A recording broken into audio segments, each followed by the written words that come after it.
नमस्कार दर्शक मित्रों, आज के वीडियो में चर्चा करेंगे यूटीआई म्यूचुअल फंड के नए एनएफओ के बारे में, जिसका नाम है यूटीआई फोकस इक्विटी फंड।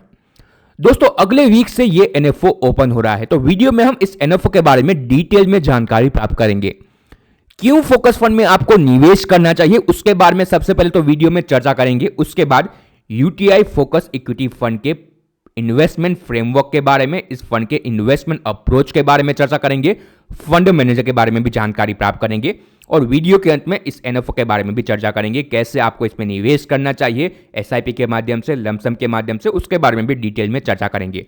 तो आप सभी से अनुरोध रहेगा दोस्तों कि आप इस वीडियो को पूरा जरूर देखिएगा और एक बेहतरीन फंड है तो इस वीडियो को आप ज्यादा से ज्यादा इन्वेस्ट तक, खास करके नए इन्वेस्टर तक शेयर जरूर कीजिएगा। दोस्तों, अगर आप देखें फोकस फंड जैसे कि कैटेगरी है, फोकस पोर्टफोलियो रखते हैं। फोकस फंड के अंदर मैक्सिमम फंड 30 शेयर ही रख सकते हैं और focus fund large cap, mid cap, small cap किसी भी कैटेगरी में निवेश कर सकते हैं। तो कॉन्सेंट्रेटेड पोर्टफोलियो रहेगा यूटीआई फोकस फंड का और लंबी अवधि में हमने देखा है, हिस्टोरिकल परफॉर्मेंस भी है। कई सारे जो फोकस फंड है मार्केट के अंदर ऑलरेडी उन्होंने एक अच्छा खासा रिटर्न बना कर दिया है और यूटीआई फोकस फंड भी ऐसे ही एक कॉन्सेंट्रेटेड पोर्टफोलियो आपको प्रोवाइड करेगा। एक यूनिकली पोजिशन पोर्टफोलियो रहेगा, मार्केट जैसे पोर्टफोलियो नहीं रहेगा। जनरली अगर आप देखें जो ब्लू चिप फंड होते हैं और मल्टी कैप फंड होते हैं वो पूरे के पूरे इंडेक्स की तरह ही अपना अलोकेशन देते हैं, जिसके सामने क्योंकि ये एक नया एनएफओ है तो एक यूनिक पोर्टफोलियो बनाया जाएगा large cap, small cap, mid cap कंपनियों का। और यूटीआई के पास एक बहुत बड़ा इन्वेस्टमेंट रिसर्च की टीम भी है, तो उन सभी का अगर आप देखें एक्सपीरियंस को लेके ही ये पूरा का पूरा फंड तैयार किया जाएगा, पोर्टफोलियो तैयार किया जाएगा और लंबी अवधि में यूटीआई फोकस फंड आपको एक बेहतरीन अल्फा बना के दे सकता है।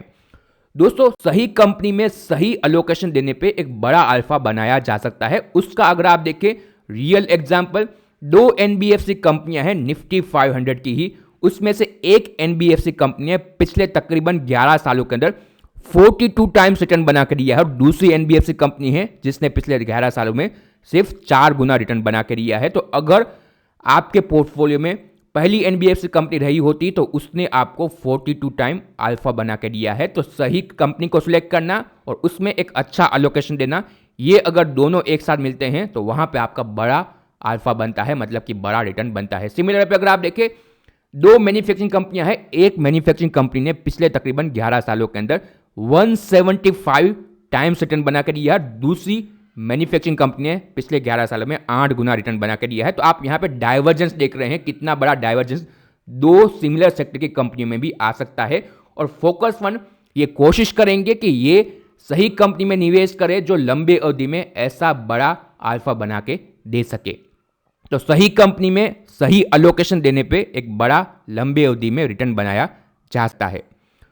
रिटर्न डाइवर्जेंस अगर आप देखें निफ्टी 500 में भी बहुत ही बड़ा है। उसमें अगर आप देखें निफ्टी 500 में पिछले 10 सालों का रिटर्न का डेटा देख रहे हैं तो निफ्टी 500 इंडेक्स ने पिछले 10 सालों के अंदर तकरीबन 12.5% के सीएजीआर से रिटर्न बना के दिया है। बट उसमें भी अगर आप देखें बहुत ही बड़ा डाइवर्जेंस है, कुछ कंपनियों ने बहुत बड़ा कंट्रीब्यूशन किया है और कुछ कंपनियों ने कुछ भी कंट्रीब्यूशन नहीं किया है। पिछले तकरीबन अगर आप देखें 10 साल में 76 स्टॉक ऑलरेडी डिलिस्ट या लिक्विडेट या मर्ज हो चुके हैं। तो यहां पे आप 424 शेयर का डेटा देख रहे हैं। उसमें से अगर आप देखें तकरीबन 20%, मतलब कि 100 शेयर ने पिछले तकरीबन 10 सालों में कोई भी रिटर्न बना के नहीं दिया है। उसके बाद 127 शेयर ऐसे हैं निफ्टी 500 के जिसने जो इंडेक्स का रिटर्न है उससे भी कम रिटर्न बना कर दिया है, मतलब कि 0 से 12% के आसपास का।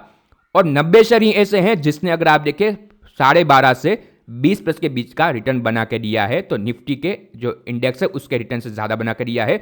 75 शेयर ऐसे हैं जिसने पिछले 10 सालों के अंदर 20 से 30% का रिटर्न बना कर दिया है सीएजीआर, और 32 शेयर ऐसे हैं जिसने पिछले 10 सालों के अंदर 30% के सीएजीआर से भी ज्यादा अल्फा बना के दिया है।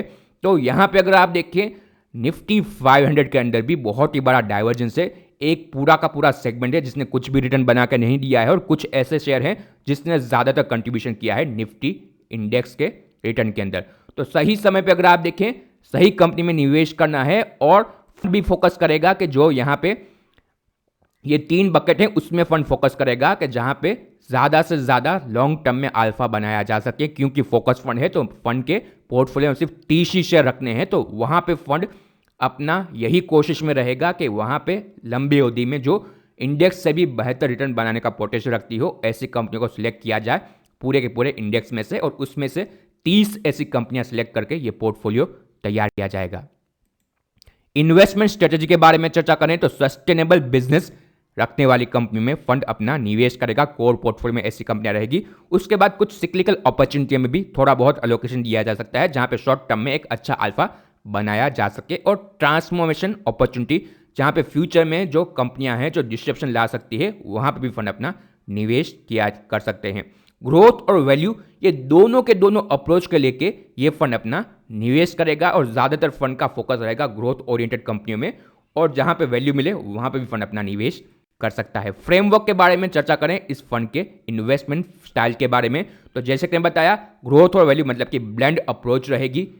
अच्छी ग्रोथ कंपनियां और अच्छी वैल्यू कंपनियां दोनों के दोनों सेगमेंट में फंड अपना निवेश कर सकता है। बॉटम अप अप्रोच रहेगी, कंपनियों को सिलेक्ट किया जाएगा ना कि किसी सेक्टर को।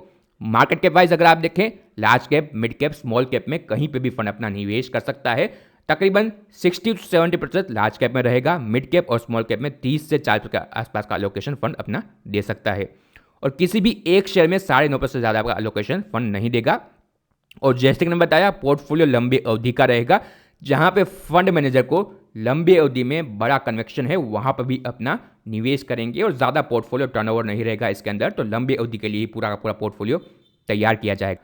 चर्चा करते हैं फंड मैनेजर के बारे में, तो सुधांशु अस्थाना इस फंड के फंड मैनेजर रहेंगे, और अगर आप देखें इन्होंने रिसेंटली ही यूटीआई म्यूचुअल फंड को ज्वाइन किया है as a executive vice president. इससे पहले इन्होंने quantum mutual fund, SBI mutual fund और एक्सिस म्यूचुअल फंड में भी काम किया है, तो एक अच्छा खासा तकरीबन 15 से साल का एक्सपीरियंस इनके पास है, और ये इस फंड के चीफ फंड मैनेजर रहेंगे। तकरीबन 20 साल का इनके पास एक्सपीरियंस है, और कई सारे फंड हाउस से ये आए हैं, तो एक बहुत बड़ा इनके पास अलग अलग फंड हाउस का भी एक्सपीरियंस रहेगा। और इनकी इन्वेस्टमेंट स्टाइल ही है बॉटम अप अप्रोच, और स्टॉक आइडेंटिफिकेशन में ये एक अच्छा खासा अपना एक्सपीरियंस रखते हैं, और इनके एक्सपीरियंस का फायदा भी यूटीआई फोकस फंड के इस एनएफ को मिलेगा। तो दोस्तों यूटीआई फोकस फंड 4 अगस्त को ये एनएफओ ओपन हो रहा है, और 18 अगस्त तक ये एनएफओ ओपन रहेगा। मिनिमम एप्लीकेशन अमाउंट रहेगा 5,000 रुपए का, और आप एसआईपी भी इस फंड में कर सकते हैं। 1 साल से पहले अगर आप रिडीम करते हैं तो आपको 1+ का एग्जिट लोड देना पड़ेगा, और 1 साल के बाद कोई भी एग्जिट लोड नहीं रहेगा, क्योंकि ये एक फोकस फंड है। तो यहाँ पे आपको लंबी अवधि के लिए ही निवेश करना है। दोस्तों अगर आपके पास 5 साल से अधिक का टाइम फ्रेम है तो ही इस फंड में आप निवेश कीजिए। एसआईपी सबसे बेहतरीन ऑप्शन है। 5 साल, 10 साल, 15 साल, 20 साल, 25 साल के लिए भी आप इसमें एसआईपी कर सकते हैं। अगर आपके पास करंटली कैपिटल अवेलेबल है तो आप लमसम कीजिए लिक्विड फंड में, और वहां से आप एसटीपी लेके भी इस फंड में आने वाले 3 से 6 महीने के अंदर अपना पूरा का पूरा कैपिटल मूव कर सकते हैं, और लंबी अवधि में 5 साल, 10 साल में ये फंड आपको एक बेहतरीन अल्फा बना के दे सकता है।